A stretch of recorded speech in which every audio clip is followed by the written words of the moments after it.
네, 말씀 전하기 앞서 소식 두 가지 먼저 전하겠습니다. 김은경 A 집사님의 아버지께서 하나님의 부르심을 받았고 울산 하늘공원에서 오늘 또 내일은 발인 예배가 발인이 있습니다. 그래서 오늘 우리 교회에서는 9시 30분에 이제 교회에서 출발하고 어울림 아파트에서는 9시 15분에 출발하게 됩니다. 또 함께 하실 수 있는 분들, 또 갑작스럽게 아버지가 세상을 떠나셔서 힘든 시간을 보내고 있는데 또 방문해 주시고 또 가기 어려우신 분들은 또 함께 기도해 주시기를 부탁드립니다. 리더 모임이 6시 30분에 2층 지혜실에서 있습니다. 2층 비전실에서 있습니다. 함께 또 적극적으로 모여 주시기를 부탁드립니다. 네, 하나님의 말씀 나누기 앞서 함께 기도하겠습니다. 거룩하신 아버지 하나님, 오늘 우리를 불러주시고 하나님의 말씀 앞에 서게 하시는 애 진심으로 감사를 드립니다. 하나님 안에 거하는 것이 가장 복된 것임을 늘 우리의 삶을 통해 깨닫게 하여 주시옵고 이 하나님과 동행하는 주의 종들 되게 하여 주옵소서. 예수님의 이름으로 기도하옵나이다. 아멘. 아이들이 커가면서 느끼는 것 하나가 중에 뭐냐면 아이들은 자꾸 독립적으로 살아가려고 한다는 겁니다. 부모가 이야기하고 부모에게 허락을 받는 것이 마치 자신이 간섭받는 것처럼 느끼고 이것을 벗어난 삶을 가장 편안하고 가장 자유로운 삶, 그것이 가장 행복한 삶이라고 착각한다는 겁니다. 돌아보면 사실은 부모의 영향력 안에 있을 때 때로는 갑갑해 볼 수 있고 부모에게 매여 사는 것처럼 보이지만 그 부모의 영향력 안에서 사랑을 받고 있다는 사실을 깨달아야 하는데 많은 자녀들이 커가면서 그런 사실을 잊어가는 것 같습니다. 하나님 안에 살아가는 것도 마찬가지입니다. 하나님 안에서 하나님과 함께 살아가는 것이 때로는 불편합니다. 왜냐하면 해야 되지 말아야 할 것들이 너무나 많고 또 마땅히 해야 할 것들 또한 적지 않게 있기 때문에 그렇습니다. 그래서 그런 것 없이 그냥 내가 하고 싶은 대로 본능에 따라서 산다면 편안할 텐데 신앙생활도 별로 제약 없이 마음껏 할 수 있을 텐데 왜 이렇게 신앙생활에 제약이 많은가? 그런 불편함 때문에 우리가 신앙생활 하는데 불편한 생각을 갖는 분들도 있는 것이죠. 그러나 어쩌면 하나님의 사랑에 매여 있는 것이야말로 가장 복된 것임을 우리는 다시 한번 알 수 있게 되는 것이죠. 오늘 본문의 말씀을 통해서 이 같은 사실을 확인할 수 있는데요. 오늘부터 우리는 아모스서를 살펴보려고 합니다. 아모스서를 처음으로 살펴보기 때문에 간단하게 소개를 하자면 1절을 보게 되면 이 아모스서의 배경이 나타나 있죠. 뭐라고 말합니까?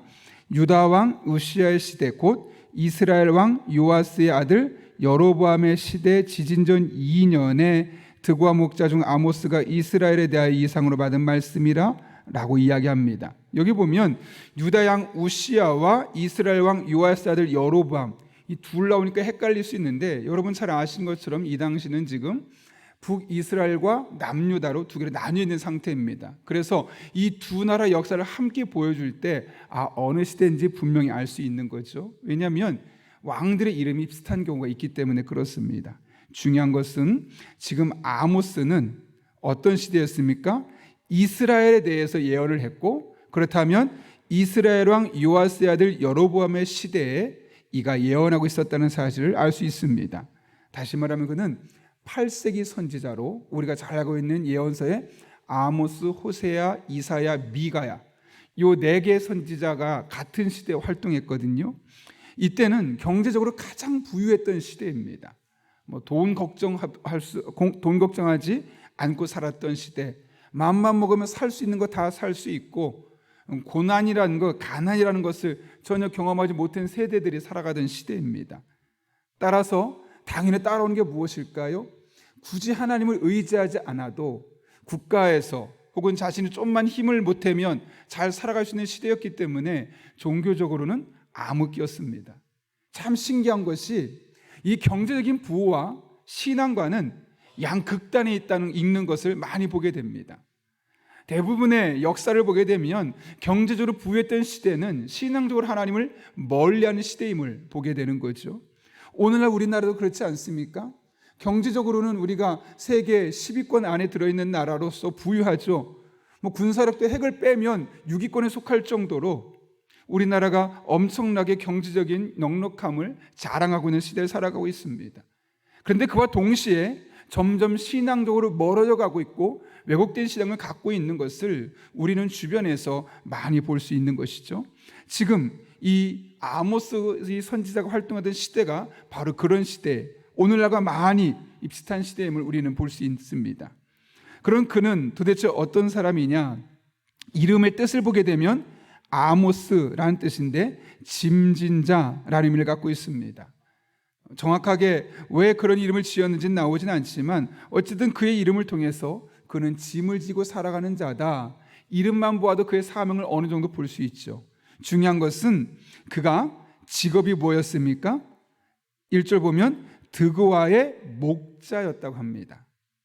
그러니까 드고아는 약 예루살렘에서 한 10km 정도 떨어진 도시인데, 작은 도시인데 그 작은 도시에서 목동으로 목자로 살고 있었던 사람인데 그가 선지자로 부르심 받았다는 겁니다. 오늘말로 말하면 그는 평신도 출신의 선교사, 선지자였다는 것이죠. 신학교에 가서 신학 공부를 철저하게 하고 몇 년 동안 해서 하나님 앞에 부름받은 그런 선지자가 아니라 평신도 선지자로 부름받았음을 우리는 알 수 있는 것이죠. 그래서 오늘 본문의 말씀 보게 되면 아모스가 평신도였는데 하나님의 말씀이 그에게 임하게 되었고 그는 그래서 하나님의 말씀을 대언하는 선지자의 사명을 감당하게 되었다는 겁니다. 여러분, 그렇다면 이런 질문이 생기지 않습니까? 왜 아모스였을까? 그 시대에 아무런 선지자도 없었을까요, 여러분? 그렇지 않죠. 그 당시에 정말 많은 선지자들이 있었습니다. 그런데 그 많은 선지자들을 두고 왜 아모스를, 하나님은 평신도를, 그것도 목동으로 살고 있었던 그를 선지자로 삼으셨을까요? 그 당시 있었던 기존의 선지자들이 자신들의 역할을 제대로 감당할 수 없었기 때문에 그렇습니다. 선지자가 없어서가 아니라 선지자는 많지만 하나님께서 들어 쓰실 만한 제대로 된 선지자가 없었기 때문에 그렇죠. 다른 말로 하면 이 당시에 대부분의 선지자들의 영성이 이 평신도였던 아모스의 영성만도 못했다는 사실을 우리에게 지적하고 있는 겁니다. 다른 말로 하면 이스라엘의 하나님과의 관계에 있어서 이 선지자들은 마치 동맥경화에 걸린 사람들처럼 이스라엘 백성에게 아무런 영적인 유익도 줄 수 없는 상황에 처해 있었다는 것이죠. 하나님의 뜻을 깨달을 수 없는 겁니다. 그러다 보니 하나님의 은혜를 경험할 수 없는 겁니다. 선지자들도 배불렀고 굳이 하나님을 찾지 않아도 되고 그런 상황 속에서 지금 하나님은 이스라엘 백성들 그 수많은 선지자들을 제쳐두고 아모스를 평신도 선지자로 불러 쓰고 있는 것이죠. 여러분, 기존의 선지자들의 영성이 평신도 선지자만도 못할 때 하나님은 어떻게 하셨습니까? 그때 평신도 선지자를 들어 쓰셨다는 거죠. 왜 그랬을까요, 여러분? 하나님의 말씀이 살 길이기 때문에요. 근데 문제는 무엇이냐면 기존의 선지자들이 자신의 잘못을 깨닫지 못하는 겁니다.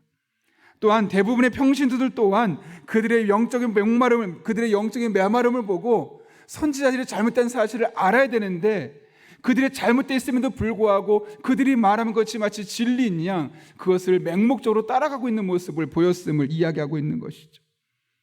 누가 봐도 죽어가는 선지자들입니다. 누가 봐도 하나님과 영적인 관계가 메말라 있는 사람들입니다. 근데 그들이 선지자라는 타이틀을 가지고 하나님이 이렇게 말씀하셨다고 이야기하니까 그 말씀을 그냥 수용하는 그런 과정이 그 당시 이스라엘 백성들의 모습이었다는 것이죠. 그래서 이 당시에는 진리의 말씀이 설 자리를 잃고 가짜 선지자들이 진짜 선지자의 자리를 대체했고 그들의 배를 배불리며 결국은 이스라엘 백성들을 멸망의 길로 인도했음을 우리는 알 수 있는 것이죠. 여러분, 받은 말씀이 없어서 전할 말씀이 없는데 직업상 말씀을 전하는 자가 되고 하나님의 이름으로 사역하는 것, 이것보다 더 위험한 일은 없습니다. 그들은 받은 말씀이 없기 때문에 무슨 말을 할까요? 자기가 하고 싶은 말을 하는 겁니다.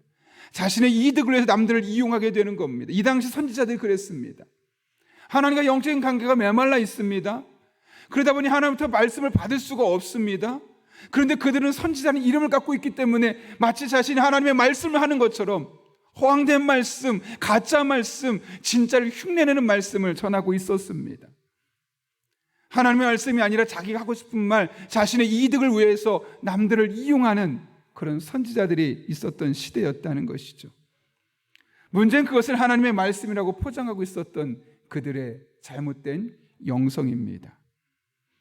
하나님은 이렇게 하나님의 말씀이 전달될 정상적인 통로가 막히면 비정상적인 방법을 써서라도 우리에게 말씀하신다는 것을 오늘 아모스 선지자를 통해서 우리에게 이야기하고 있는 겁니다.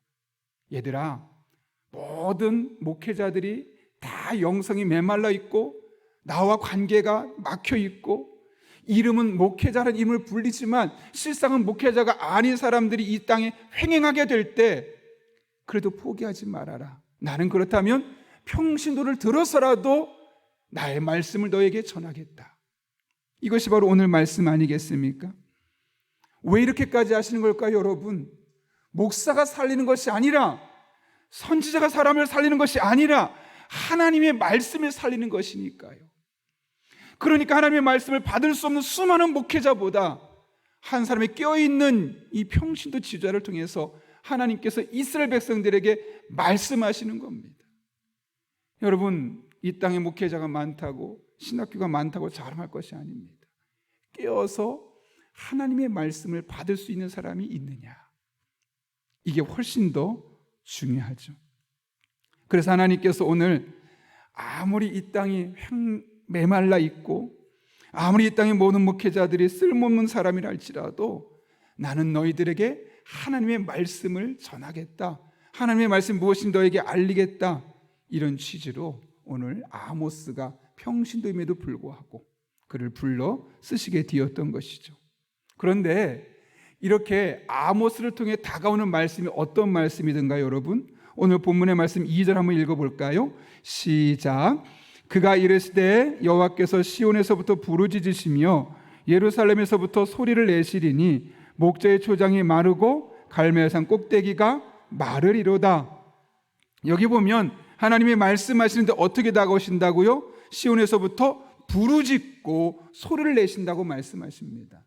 이 단어가 어디에 쓰이냐면 부르짖는 사자들이 어흥하고 부르짖을 때 쓰였던 표현이 바로 여기 있습니다. 이게 무슨 말일까요, 여러분? 하나님의 말씀이 우리에게 다가올 때, 하나님의 말씀이 우리에게 전달될 때 아멘, 아멘, 너무 은혜스러워요, 너무 좋아요, 이런 말씀으로 들려지기보다는 불편하다는 겁니다. 마치 양떼가 지나가고 있는데 사자가 나타나서 어흥하고 옆에서 소리를 내치른다면 어떨까요? 겁이 나겠죠, 두렵겠죠. 그 소리가 너무 즐거운 음악 소리처럼 들리지 않겠죠. 지금 이스라엘 백성들에게 이 아모스를 통해 선포되는 말씀은 아멘, 너무 좋아요, 행복해요, 하나님 저를 사랑하시는군요, 이렇게 느껴지기보다는 두려움으로, 걱정으로, 불편한 말씀으로 들리게 된다는 겁니다. 여러분, 우리가 하나님의 말씀을 들을 때 때로는 우리의 입술을 저절로 아멘하고 행복하고 좋은 말씀으로 들리기도 하지만, 그래서 축복의 말씀도 있지만 경고하는 말씀, 그렇게 살면 안 돼, 그건 옳지 않아, 그 길은 믿음의 사람이 선택할 길이 아니야, 왠지 마음을 불편하게 하는 그런 말씀도 많습니다. 그러나 그것은 우리를 단순히 즐겁게 하는 것이 복이 아니라 우리의 영혼을 살리기 위해서, 우리의 귀를 열기 위해서 하나님께서 사용하는 방법입니다. 그렇게 하지 않으면 우리가 귀를 기울이지 않으니까요. 그렇게 하지 않으면 우리가 잘못된 선지자들에게 그것이 옳은 줄 알고 속아 넘어가서 우리 영혼까지 망가지니까요. 하나님께서 우리 마음에 불편하게 말씀을 전하신다는 거죠. 그런 맥락에서 우리가 살아가면서 사자의 울음소리와 같은 하나님의 음성을 듣는다는 것은 복입니다. 나쁜 일이 절대로 아닙니다. 물론 당시 설교를 들을 때 마음이 불편할 수 있지만 그 말씀을 따라가면 오히려 처음에는 불편하지만 우리를 사랑하시고 우리에게 은혜를 베푸신 하나님을 마침내 만날 수 있기 때문에 그렇습니다. 그러므로 여러분, 하나님의 말씀을 들으며 즐겁게 하는 말씀, 기쁘게 하는 말씀, 아멘 나오는 말씀만 좋아하지 마시고 여러분을 불편하게 만드는 말씀, 그런 말씀에 받아들이고 그런 말씀을 순종할 수 있는 여러분 될 수 있기를 바랍니다. 그리고 그 말씀에 따라 적극적으로 여러분의 생각을 바꾸고 그 말씀에 따라 여러분의 행동을 구체적으로 변화시킬 수 있기를 바랍니다. 그러면 그 말씀을 따라 여러분의 삶에 30배, 60배, 100배의 결실을 다가오시는 하나님을 만나게 될 것입니다. 이 새벽이 또 올 한 해가 그런 한 해 될 수 있기를 예수님의 이름으로 축원합니다. 아모스는 1장과 2장의 말씀을 통해 이스라엘과 유다 그리고 주변국들의 죄를 지적하고 있죠. 그런데 오늘 본문의 순서를 보면 좀 특이하죠. 북이스라엘과 남유다의 죄를 지적하기 전에 먼저 그 주변에 있는 나라들의 죄를 지적하고 있습니다. 간단히 살펴보면 3절은 다메섹에 대해서 이야기하고 6절은 가사에 대해서 말하고 9절은 두로, 11절은 에돔, 13절은 암몬, 2장 1절은 모압의 서너 가지 죄들에 대해서 이야기를 합니다. 여기 보게 되면 각각의 나라를 말하면서 서너 가지 죄로 말미암아, 예컨대 3절 이렇게 되어 있죠. 여호와께서 이와 같이 말씀하시되 다메섹의 서너 가지 죄로 말미암아 내가 그 벌을 돌이키지 아니하리니 라고 이야기합니다. 서너 가지 죄라고 하니까 너무너무 의인인데 3가지, 4가지 정도만 잘못했구나. 아니, 하나님 너무하신 거 아니야? 많이 잘했는데 단 3, 4가지만 잘못했는데 그걸 가지고 이렇게 심판하시나? 그렇게 죄를 지적하시나? 라고 생각할 수 있지만 이 서너 가지라는 말은 관용적인 표현으로서 단순히 3개, 4개가 아니라 아주 중요한 몇 가지 죄들, 많은 죄들이 있지만 그 중에 정말 중요한 서너 가지 죄들을 가지고 너에게 이야기한다, 이런 이야기라는 것이죠. 구체적으로 우리가 여기서 말하는 각각의 나라들마다 서너 가지 죄를 살펴볼 시간이 없습니다. 그렇다면 우리가 그럼에도 불구하고 한 가지 알 수 있는 것이 있죠. 오늘 보게 되면 2장에 나오는 이 유다에 내린 벌과 이스라엘에 내린 벌들이 있습니다. 그런데 그 죄를 벌하기에 앞서서 그 앞에 어떤 죄를 먼저 이야기합니까? 이스라엘 주변 나라들의 죄를 먼저 이야기하고 있죠. 왜 그렇게 하실까요, 여러분? 반면교사로 삼으라는 거죠. 이들의 죄악의 모습을 보면서 이스라엘 백성들만큼은 그런 죄악에 노출되지 말 것을 말씀하기 위해서 그렇죠. 그런데 여기서 보면 이 이스라엘과 이 남유다와 북이스라엘의 죄와 그 주변국에 있는 나라들의 죄의 성격이 많이 다릅니다. 먼저 우리 2장 4절 말씀 보게 되면 유다가 지었던 죄가 어떤지 한번 살펴볼까요? 간단히 한번 보겠습니다. 시작. 여호와께서 이와 같이 말씀하시되 유다의 서너 가지 죄로 말미암아 내가 그 벌을 돌이키지 아니하리니 이는 그들이 여호와의 율법을 멸시하며 그 율례를 지키지 아니하고 그의 조상들이 따라가던 거짓 것에 미혹되었음이라. 네, 그 다음에 북이스라엘의 죄는 6절부터 8절까지 있는 죄인데 간단하게 먼저 6절부터 7절까지 한번 살펴보겠습니다. 여호와께서 이와 같이 말씀하시되 이스라엘의 서너 가지 죄로 말미암아 내가 그 벌을 돌이키지 아니하리니 이는 그들이 은을 받고 의인을 팔며 신 한 켤레를 받고 가난한 자를 팔며 힘없는 자의 머리를 티끌먼지 속에 발로 밟고 연약한 자의 길을 굽게 하며 아버지와 한 아들이 한 젊은 여인에게 다녀서 내 거룩한 이름을 더럽히며. 이렇게 이스라엘 백성들의 죄를 이야기하고 있죠.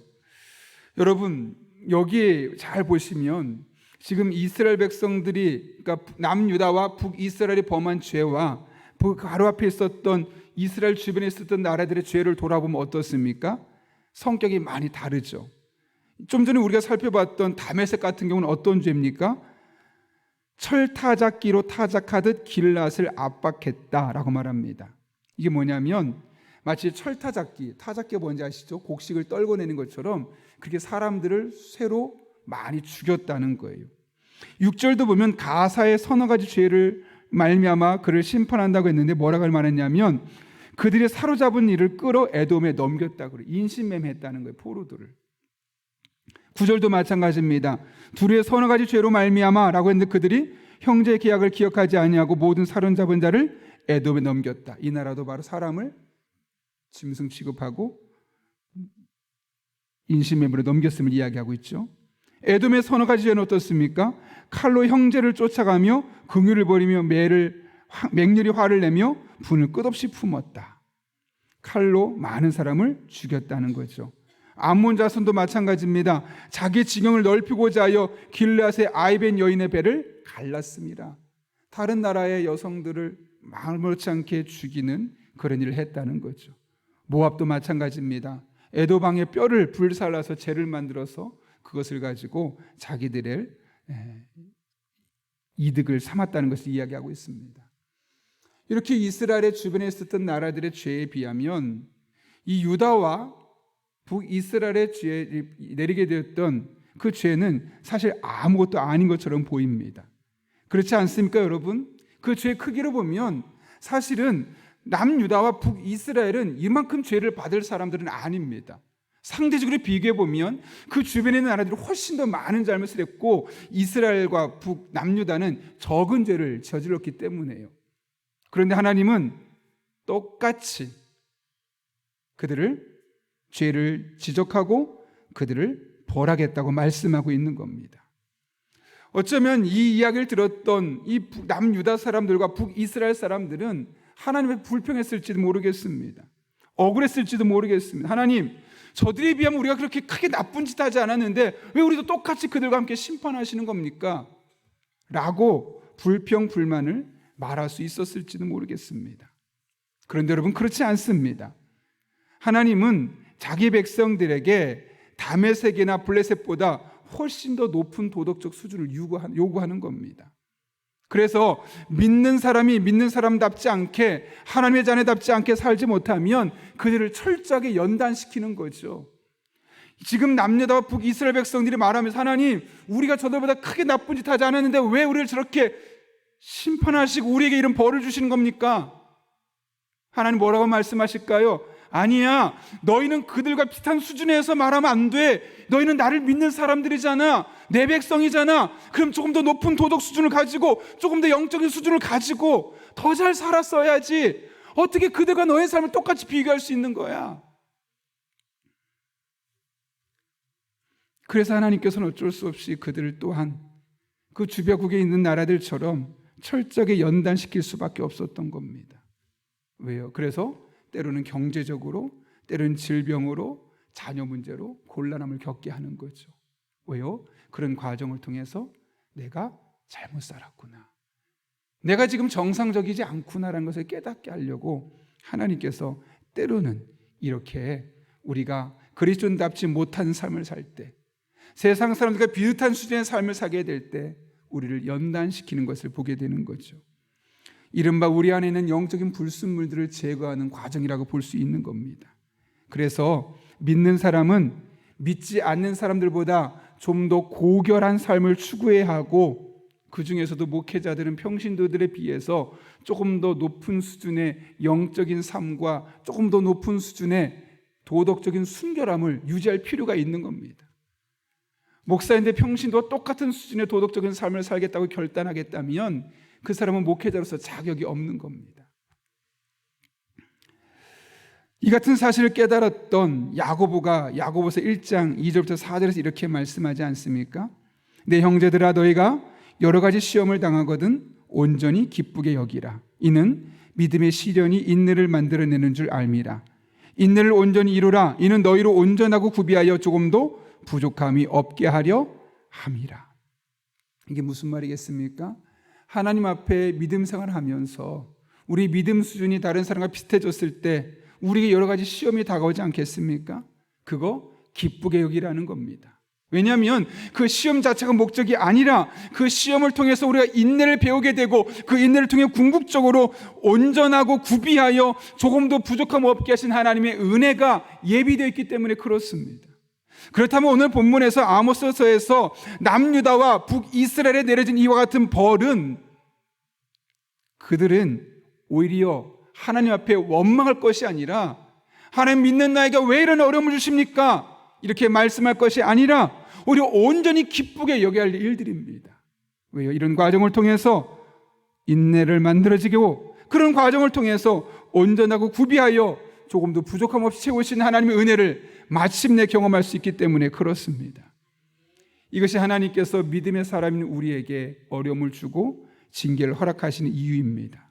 그러므로 여러분, 우리가 하나님의 자녀답게 온전하게 살지 못했을 때, 고결한 삶을 살려고 몸부림치지 않았을 때 겪는 어려움은 저주가 아니라 축복입니다. 하나님께서 나를 온전히 구비하여 부족한 삶으로 인도하시는 과정이기 때문에 그렇습니다. 혹여나 우리들의 삶 가운데 이와 같이 여러 가지 시험이 있다면 그것을 온전히 기쁘게 여기며 하나님 앞에 인내로 한 걸음 한 걸음 믿음의 길을 걸어갈 수 있기를 바랍니다. 온전하고 구비하여 조금도 부족함 없이 세워가시는 하나님의 은혜를 경험하게 될 것입니다. 이런 은혜가 저와 여러분의 삶 가운데 날마다 순간마다 경험될 수 있기를 예수님의 이름으로 축원합니다.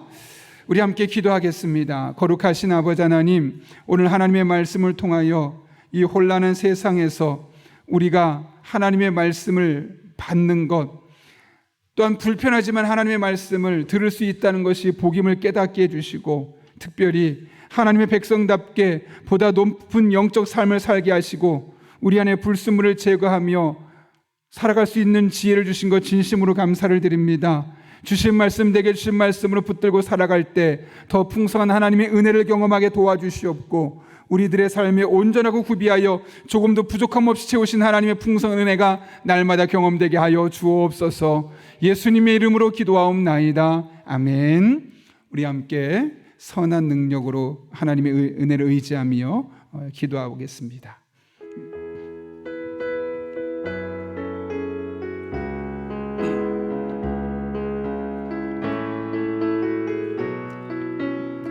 하나님 능력을 삼하며 찬양합니다. 주 선한 능력으로 안으시네. 그 크신 발로 말붙으시네. 절망 속에도 흔들리지 않고 사랑하는 주 얼굴 구하리. 선한 능력으로 일어서리. 주만 의지하리. 믿음으로 우리 고대 안에 주 오실 그날 영광의 새날을 맞이하리. 이전의 괴로움 싸고 고난의 길을 걷는다 해도 주님께 모두 맡긴 우리 영혼, 그대는 이의 말을 맞으리. 선한 능력으로 일어서리. 주만 의지하리. 믿음으로 우리 고대 안에 주 오실 그날 영광의 새날을 맞이하리. 주님이 마신 고난의 쓴자는 우리도 감사하며 받으리. 주님의 남은 고난 채워가며 예수와 복음 위에 우리 믿음을 함께 고백합니다. 선한 능력으로 의지하리. 주만 의지하리. 믿음으로 우리 고대 안에 주 오실 그날 영광의 우리 다시 한번 더 믿음으로 고백합니다. 선한 능력으로 일어서겠습니다. 선한 능력으로 주님만 의지하겠습니다. 주만 의지하리. 믿음으로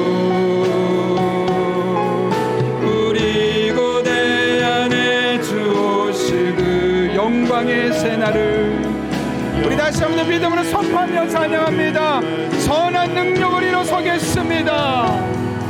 선한 능력으로 주님만 의지하겠습니다.